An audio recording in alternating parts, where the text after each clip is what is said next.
Hello people, how are you? Welcome to another video. It's Lucas from Bali, and today I will bring you a list of what you should know if you're planning to come to Bali. I came to Bali 3 months ago in November, and I'm planning to stay a little bit longer before to come back to Spain, to Europe. So if you're planning to come to here, even if it's just for a short holidays, or if you're really planning to full-time move here, I will let you know what you should know for real before to move here that nobody talks about. Not show you like the fancy shit that people know and is like the most you can see in social media, the nice beach clubs, the fancy restaurants. I did none of that so far, not really much, maybe 1-2 times just to see it, but I haven't done that at all. It's not also my interest to do it. So I will show you the other side, like the reality. I will tell you, in my opinion, what's the pros and what's the cons of coming to live here in Bali. And yeah, let's go with the list. I want to show you guys these products. That is what I'm wearing right now. The hat and the t-shirt that is from the brand Doers, the brand that I start to build here in Bali. Of course, I couldn't just stay quiet and do nothing for all this time and see it as a holidays. I was not wanting to see it as a holidays, so I just started this business, and it's going actually good. Of course, it's just the beginning, but I'm really happy to see myself, for example, in these clothes, that they fit so well, that I also like. The designs that I designed, this was, as I told you guys, this was one day an idea. If you watched the video before, I'm speaking about this. I'm speaking about in my next video, I want to be wearing my brand, and this is exactly what's happening right now. So I'm really excited. The t-shirt is a bit, just wash it, that's why it's not so straight.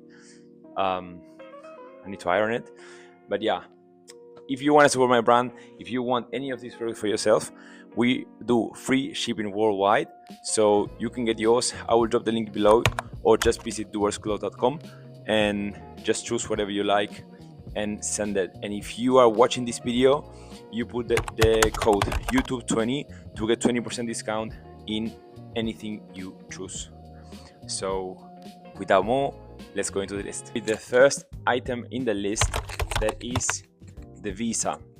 Right, in my case, I knew I was coming for a long period, so I took a visa. It is the number D12, and it's for 6 months for me and for my family.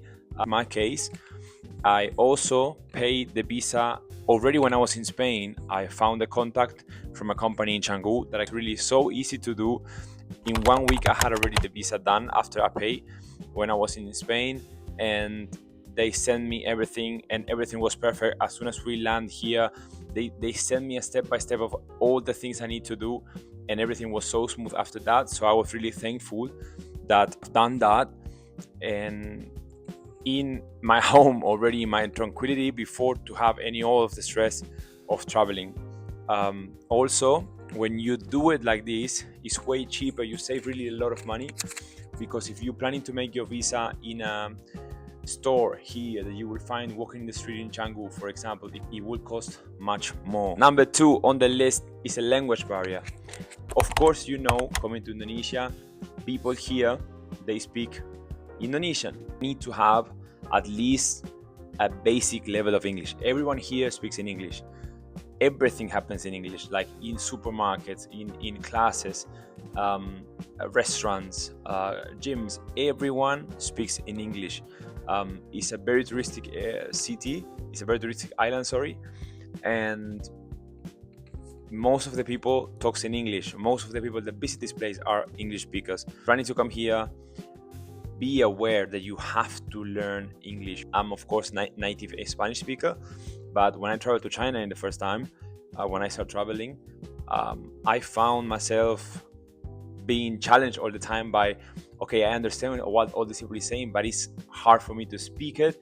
And slowly I just started to do it like this. Then I helped myself to watch some movies in English and put English subtitles, and yeah, then 1 second it just becomes your nature, and you just like speak English every single day. And that's what I'm doing here in Bali. So next topic, we go into villa rent, guest house rent, room rent, apartment, whatever. In Bali, there's many different areas.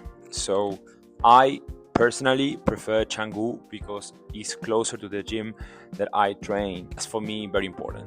And so really check which area you will be staying. Also check that around the places you're going to be, there's not much constructions. Of course, Bali is a city that is growing constantly, and of course real estate is huge here. So just be aware that there's going to be a lot of constructions around. Be sure and make your research and ask your people that is renting from you if there's any constructions around, because you really don't want to be around those places. Even if it's the most beautiful villa and you have a construction in front of you, I promise you that it's gonna be a nightmare. These prices that you think as like, oh, I'm just paying rent and it's maybe not much more cheap than what I pay in Europe, for example. It actually includes like cleaning. In our case, 4 times cleaner a week, 2 times clean of the pool a week, include Wi-Fi, include gas, much more than just your rent. So also be aware of that. Bali is known for people driving in bikes. Also is known for these famous traffics jams. So if you are a beginner, if you never ride a bike, don't try to learn here. If you are not experienced, don't rent a bike. You can use GoCheck, you can go use Grab, these apps that works actually really well for everything that is like Uber, but for Bali with bikes. And the guys drive like crazy, but you actually arrive safe. Most of the time it's actually safe. So yeah, this, and also wear your helmet, not just for your own security, but because police can stop you and can ask you for money, because this is the only thing they do is they stop you and they ask you for money. You will pay bills like 50 euros to 100 euros just for not wearing a helmet and look cooler, and I think that's stupid. Download Grab, download Gojek. Also, that's very good for if you want to order food. We are talking about like €5 for a meal, so it's really cheap in terms of food. Bali is really cheap. Also, if you're planning to come to Bali and talking about apps that you have to download, like GoCheck, like Grab, also download the app Currency. It's just an app where you can just convert like the money in real time. For example, $100 or €100, how many Australian dollar is, how many Indonesian rupiah is, how many, of whatever coin you want to know. You just have it all there, and it's actually very useful because sometimes you don't know what you're paying for. You just know it's cheap.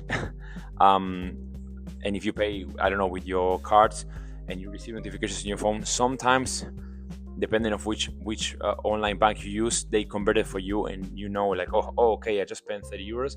Or sometimes they just tell you just completely Indonesian rupiah, so you really don't know how much you're paying. So if you want to have a bit more control of how much are you spending, just check that app Currency. Okay, now let's go to the most important part for me, that is actually the budget.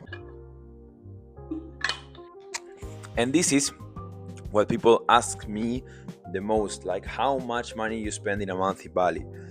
And I will tell you, in Europe in Ibiza specifically, not just in Europe, Ibiza is a very expensive island, and we were spending monthly €5,000 in between like rent, subscriptions, memberships in gyms, food, shopping, maybe going out, but not much, like nothing too fancy.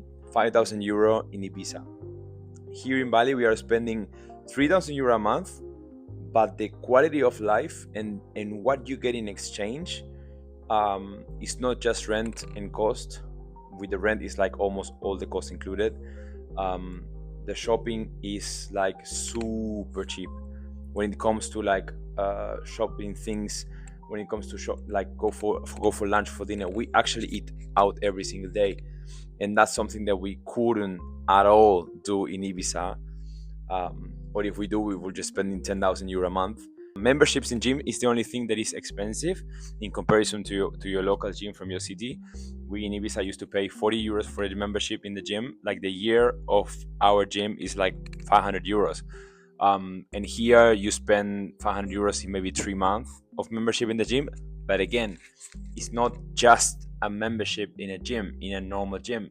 All the gyms here are high class, are high end. All of them have recovery, sauna, ice bath, pool, Wi-Fi. There's beautiful places where you can just chill. If you work online, you can sit and chill the whole day. You can there's some people that spend 8 hours in a gym, like for real. They're like clubs, they're like beach clubs with a very big wellness area, basically. All of the gyms are like that. Like all the level is so high that I really don't know what I will do when I come back to Ibiza, honestly. But if you are a family guy like me, and you have a kid and you have a family, um, and you are thinking about traveling with the kids, I tell you this is the best place for kids. First of all, there's a lot of kids around. There's a lot of families. There's also cool parents because not every parent bring their kids to Bali. Also, there's very good schools if you plan to move full time, and you're worrying about like where my kid will go and study. There's plenty of schools here, and actually very good level, and everybody's very careful with them. Kids are a miracle in Bali, and you feel that everyone treat your kid like you just feel amazing. You just go to a restaurant and all the waiters are playing with your kid. It happens to me literally. I saw it in videos before to come here, but now I know it's real because I'm here and it's happening. Like it really happens. Also, nannies are super cheap. We spend 200 to 300 euros in a nanny for a month. Where in Ibiza, for example, that will be maybe 2 3 days of a nanny. Of course, depending on the amount of hours that she will be with the kid, but the difference is actually insane. There's also a lot of playgrounds. Me personally, that I don't like to bring your kids if you just want to leave them for a couple of hours in a place. I will just go to the beach with my kids. Right, let's go with the next item. You are a tourist, and tourists and Bali people see you and see me, all tourist guys, as money. And of course, if you're not aware, and if you think like, oh, Bali is cheap, and you just buy all the prices that they will tell you, you will spend a lot of money. They will try to take advantage from you. So be careful and don't think like Bali is cheap because people think Bali is cheap, and it is cheaper. 100% is cheaper. But because you think it's cheaper, you will just allow yourself to do things that you usually will not do in your city, and that will bring your expenses way higher. So yeah, if you have not everything like budgeted, um, be careful. Much more with the shopping. In case I use ChatGPT and I said like, listen, we are a family of three. We want a nanny. We want massage daily, not daily but weekly. We want membership in this gym. How much will cost us? Whatever. And it was actually pretty accurate. Until here for today, that was my list of things that you should know before coming to Bali. At the end of the day, I think Bali is a great place. On the pros, it's a so long list for me. I love the weather. I love the people that I'm meeting. I love the gym I'm training. I love to see my son happy, to be close to the beach, the area where we are, the house where we are. Everything is so good for me. The only things that I don't like from here is that the trash, the dirt, the plastic, the no culture for recycling that has the Indonesian country. It really is hard to see, but it's not just me. I mean, it's how is the country, and it's been like this for years. My girlfriend was here 7 years ago, and she told me it was the same happening in that time, and the governor does nothing. Also, some locals told me like, yeah, it is. I mean, even if you clean every day it happens the same. And it's not the tourist people that make the dirt, it's the local people that they create the dirt because they don't have the culture of recycling. And then we tourists, we come, and because we see them not taking care, we also don't take care. So don't be one of that person, and just be aware of this, and don't just make extra dirt. It's already hard for me to like trash everything in the same bag, like glass, plastic, like organic, all in the same bag. Yeah, it's hard, but it's how it is here. So if you move here, you have to adapt to the things of the place you're moving, basically. So yeah, so that will be my list of cons, but most of the things of this place I love it. So I would recommend you to come to Bali if you really want to come. If you really want to come and try it, you know, it's my first time here, and there's still a lot to know. I can't say even in 3 months living here, if this is a cool place or not. still, because I still there's a lot I haven't seen yet, that of course I want, and but at the same time I don't want to break my routine. So yeah, eventually I will see it. There's Bali for long, at least in my life. I know this. I know I will be coming back here already this year. So I hope you enjoyed the video. I hope the information that was here was worthy for you. If you like the video, please subscribe, like, and share. And of course, if you like what I'm wearing and you want to support me and support my brand, visit doerscloth.com and get your piece. Ciao.